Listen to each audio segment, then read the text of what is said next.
नमस्कार, आप देख रहे हैं न्यूज़ वन इंडिया। मैं हूं आपके साथ राजेश कुमार। घोसी उपचुनाव के प्रचार का आज आखिरी दिन है और ऐसे में बीजेपी समाजवादी पार्टी पूरे दम के साथ आज प्रचार में जुटी है। वहीं हमारे संवाददाता ने सुभाषपा अध्यक्ष ओपी राजभर से बात की। उन्होंने क्या कुछ कहा, उन्हें सुनते हैं।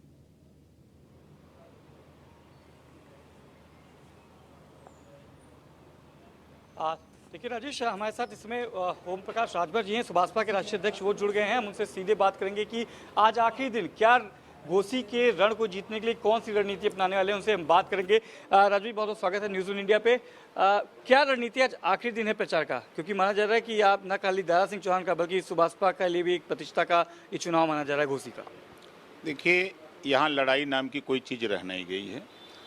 हम लोग गांव-गांव में हमारी टीम चौपाल लगा करके सबको बता दिया है, जिसका एक नज़र या एक झलक कल आपने मीटिंग में देखा होगा कि कम से कम हमको अंदाज है कि हमारे वोटर जो हमारे समर्थक हैं, कम से कम हमको अंदाज है कि कम से कम 14-15 हज़ार लोग हमारे वोटर आए थे, बीजेपी के वोटर आए थे और निषाद पार्टी के। कुल मिला के हमको अंदाजा है कि 20-22 हज़ार। और जलवा आपने कल देखा, तो वहाँ तक तो हम लोग एकदम सफल हैं। अब आज की जो रणनीति है, वोटर लिस्ट उनके यहाँ पहुँचा देना, बूथ एजेंट का फॉर्म पहुँचा देना और उनको गांव से वोटर को निकाल करके बूथ तक पहुँचाने के लिए उनको ट्रेनिंग। आज हम लोग जगह जगह जोन वाइज सेक्टर वार हम लोग उनको मीटिंग करके उनको ब्रीफ करके वोटर लिस्ट वगैरह हैंड ओवर करके 5 बजे के बाद हमारी जो स्थानीय टीम है वो काम करेगी और बाहर की जो टीम आई हुई थी सहयोग में, उसमें से सभी टीम चली जाएगी।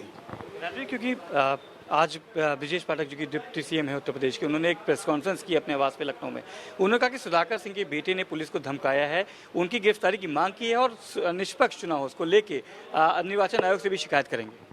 देखिए, मैं आपसे ले चलता हूँ 1989 में माननीय मुलायम सिंह जी को मुख्यमंत्री बनाने में, माननीय मुलायम सिंह यादव जी को मुख्यमंत्री बनाने में समाजवादी पार्टी को भारतीय जनता पार्टी ने समर्थन देकर मुख्यमंत्री बनाया। उसके बाद 2 जून की घटना गेस्ट हाउस कांड, समाजवादी पार्टी के गुंडों द्वारा मायावती जी की हत्या कराने की कोशिश की गई। ब्रह्मदत्त द्विवेदी भारतीय जनता पार्टी के विधायक अपने दल बल के साथ नहीं पहुंचे होते तो मायावती जी की हत्या कराने पर सफाई तुले थे। वहां भी भारतीय जनता पार्टी ने सहयोग करके जान बचाया और उन गुंडों को जवाब देने के लिए भारतीय जनता पार्टी ने समर्थन देकर के मायावती को मुख्यमंत्री बनाया और मुख्यमंत्री एक बार नहीं 3-3 बार बनाया। उसके बाद आज हम भी हैं, भारतीय जनता पार्टी के गठबंधन की वजह से आज हम चर्चा में हैं। संजय निषाद जी हैं, चाहे अनुप्रिया पटेल जी हैं। तो भारतीय जनता पार्टी पिछड़ों को नेता बना रही है और समाजवादी पार्टी पिछड़ों का हक लूट रही है। तो यहाँ जनता में इस बात का संदेश है कि एक तरफ लुटेरा है, एक तरफ हक दिलाने वाला है, एक तरफ हक लूटने वाला है। तो जनता करे कि नहीं नहीं भैया, ये 27% रिजर्वेशन जो 1991 से लागू है उसका लाभ हम लोगों को नहीं दे रही है। 4 बार सपा की सरकार थी, नाई गोणपाल प्रजापति कुमार बिंद केवट मला राजभर चौहान आराकर बंसी बंजारा बहेलिया दुल्हा दुनिया अंसारी साईं दर्जी फकीर चौरसिया गुप्ता विश्वकर्मा, इनको नहीं मिल रहा है। तो इनको जब नहीं मिल रहा है तो फिर ये उनको क्यों वोट देंगे? ये सब लोग मूव कर लिए हैं भारतीय जनता पार्टी को वोट देने के लिए। तो जिस तरीके से आरोप लगाया जा रहा है कि बीजेपी अब एक तरीके से कह रही है कि उनके बेटे की गिरफ्तारी हो, बूथ कैप्चरिंग तक का कह रहा है कि बूथ कैप्चरिंग करा सकती है समाजवादी पार्टी। भाई मैंने क्या कहा, समाजवादी पार्टी जब सरकार रहती थी तो गुंडा राज गुंडई के लिए प्रसिद्ध है। अगर समाजवादी पार्टी की सरकार की आम आदमी से बात होती थी तो ये कहा जाता था कि ये सपा समाजवादी पार्टी गुंडों की सरकार है। गरीबों की जमीन पे कब्जा कर लेना, गरीबों को मारना और थाने मुकदमा न लिखने देना, तो ये तमाम आरोप समाजवादी पार्टी के ऊपर लगते रहे हैं। अभी आज ही सुबह एक यादव को लड़का मिला, रो रहा था कि यादव ने ही उसकी जमीन जबरी कब्जा कर लिया है, जब आधे का शेयर है तो आधा उसको देना चाहिए, नहीं दे रहे हैं। तो इस तरह का तमाम केसेस आज भी मिल रहे हैं। तो जो माननीय ब्रजेश पाठक जी ने कहा है, हम वो 100% सही कहा है। अगर उन्होंने इस तरह का कृत्य किया है, धमकी दिया है, तो उनकी गिरफ्तारी निश्चित होनी चाहिए और चुनाव निष्पक्ष हो। एक आखिरी सवाल, कल मुख्यमंत्री जी ने भी अपनी सभा से कहा था दारा सिंह चौहान जी को अपने साथ लेके कि सुबह का भूल अगर शाम को घर वापसी करे तो भूला नहीं कहते, क्योंकि यहाँ पे लेके समाजवादी पार्टी लगातार दल बदलू की बात कहने कि यहाँ के लोगों ने इतनी जल्दी उनको धोखा दिया है, इसलिए उनको यहाँ से नकारने का काम करेगी। तो उनके साथ जो प्रचार करें शिवपाल यादव जी, वो तो दल बदल हुए हैं। यही अखिलेश जी उनको कह रहे थे कि बीजेपी में काम करते हैं। जब उनको बंगला मिला या सुरक्षा मिली तो दर्जनों बार अखिलेश जी ने उनको बीजेपी का बताया कि ये बीजेपी के नेता होगा या बीजेपी के लिए काम करते हैं। आज वही बीजेपी के नेता अपनी पार्टी का छोड़ करके दल बदल लिए ना, आ गए सपा में, है ना प्रमाण। आज वही दल बदलू प्रचार कर रहे हैं आज वही दल बदलू प्रचार कर रहे हैं। तो दल बदलू, जो दल बदलता वो दूसरे को एक समझता है। और यही समाजवादी पार्टी के लोग, जब दारा चौहान जी बीजेपी छोड़ के गए सपा में, तब दल बदलू कोई नहीं बोला।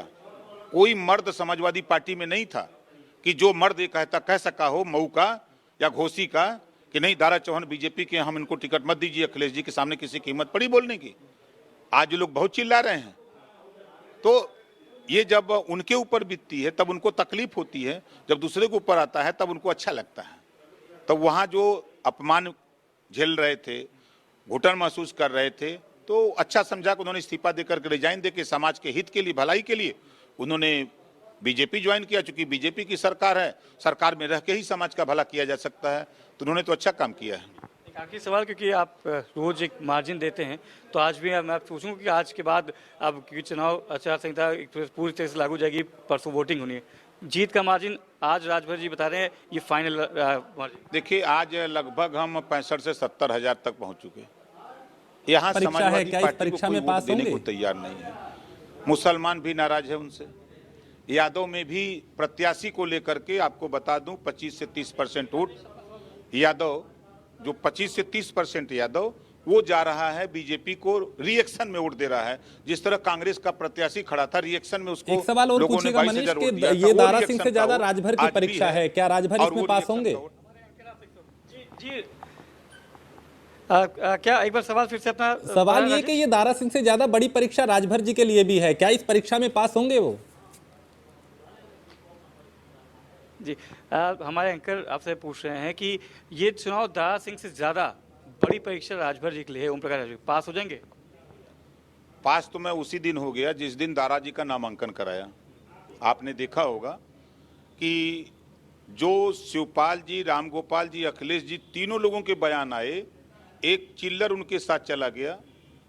तो उस चिल्लर को लेके बयान, तीनों नेता ने ये बयान दिया कि हम उसको संसाधन देते हैं, पैसा देते हैं और भारतीय समाज पार्टी को कमजोर करने के लिए हम उसको आगे किए हुए हैं। तो उस पर इन तीनों लोगों का बयान आया कि 80% राजभर हमारे साथ है। ये बयान दिया था शिवपाल जी ने, रामगोपाल जी ने और अखिलेश जी ने।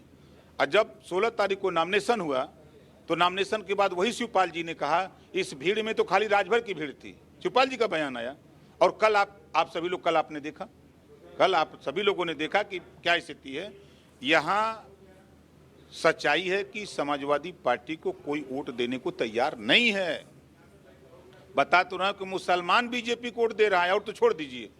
और यहाँ लड़ाई जो सपाइयों ने खींच दिया कि अखिलेश बनाम ओम प्रकाश राजभर, तब पिछड़ों के नेता खाली अखिलेश नहीं रहेंगे, ओम प्रकाश राजभर भी पिछड़ों का नेता उभर रहा है। इस नाते सपा के लोगों को बुरा लग रहा है कि हम तो 4 बार की सरकार में किसी को नेता नहीं उभरने दिए और भारतीय जनता पार्टी की राज में लोग नेता बन रहे हैं, तो हमारा क्या होगा। भविष्य समाजवादी पार्टी का पिछड़ों के नेता के नाम की समाप्त हो रही है। इस नाते वो सब ज्यादा बौखलाए हुए हैं। राजेश, देखिए साफ कहना है राजभर जी का कि पिछड़ों के नेता का कोई आगे बढ़ता है तो समाजवादी पार्टी को बहुत कष्ट होता है, वो बढ़ने नहीं दे रहे हैं इसलिए। और जीत की जो आपने प्रश्न पूछा था, जीत परीक्षा में जीतेंगे नहीं, बता रहे कि 16 तारीख को जब नामांकन हो तभी जीत गए थे। राजेश, चलिए, बहुत शुक्रिया मनीष आपका भी और राजभर जी का भी बहुत शुक्रिया हमसे बातचीत करने के लिए। तो यहाँ पे चूंकि देखिए दावे अपने अपने हैं, लेकिन नतीजे बताएंगे कि जनता किसके साथ गई, किसके खिलाफ गई। आगे बढ़ते हैं, लखनऊ से खबर है जहां आईएएस के स्थानांतरण में संशोधन हुआ है और अंकित अग्रवाल बिजनौर के डीएम बनाए गए हैं, जबकि रविंद्र मांदर रामपुर के डीएम बने रहेंगे। चंद्रभूषण त्रिपाठी प्रशासक शारदा बने हैं। तो रविंद्र मांदर रामपुर के डीएम बने रहेंगे और चंद्रभूषण त्रिपाठी बने प्रशासक शारदा सहायक कमांड। संजय खत्री एसीईओ नोएडा बनाए गए हैं।